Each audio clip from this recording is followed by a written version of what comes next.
سلام دوستای عزیز، امروز میخوایم یک ماهی امتی خوشمزه پخته کنیم از باب دلتان. بیا با هم بریم جور کنیم. در اول یک ذره نیش پیاز سبز خورد میکنیم و یک مقدار مرچ دلمه سبز و مرچ دلمه سرخ و یک مقدار زردک خلال میکنیم با هم.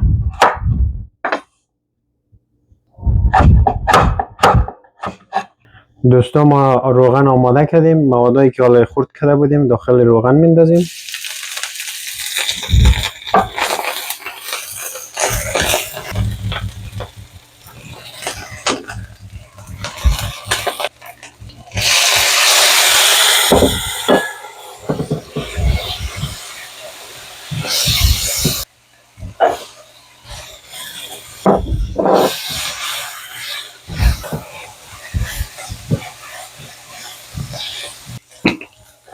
و به قدر کافی نمک روش علاوه میکنیم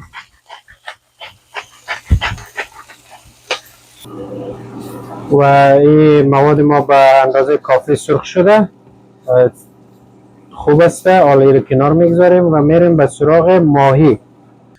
فعلا ما ماهی را علاوه میکنیم، به هیچ شکل چیزی نداره داخل خود، ماهی خالص است. در روغن میندازیم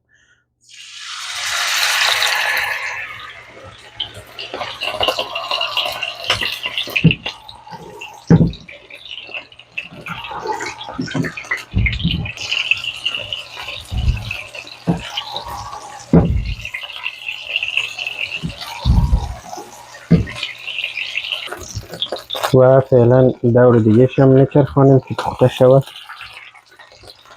به خاطر که چیز شود طرف دیگه شم آماده میشه، ما یک ذره نمک پاش میدیم به این طرفش و یک مقدار خیلی کم مرچ سیاه روش علاوه میکنیم.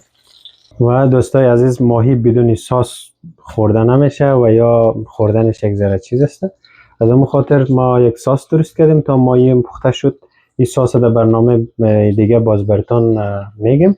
و فعلا همین براتون بگم که چی چیزا مثل نخود، کچالو، مرچ دلمه و سیر داره داخل خود و یک مقدار نمک و اسپایس های دیگه ای که برای لازم طعمش مهم است برش استفاده کردیم.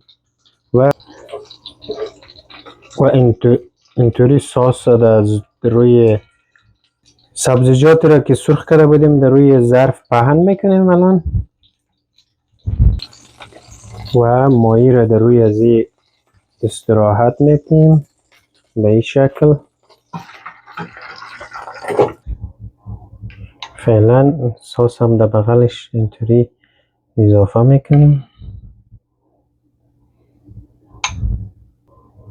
یک قطره روغن زیتون و البته که ماهی بدون لیمو نمیشه و بعد از اینش 2 لیمو اینجا میگذاریم. و دوستای عزیز، ماهی ما حاضر است.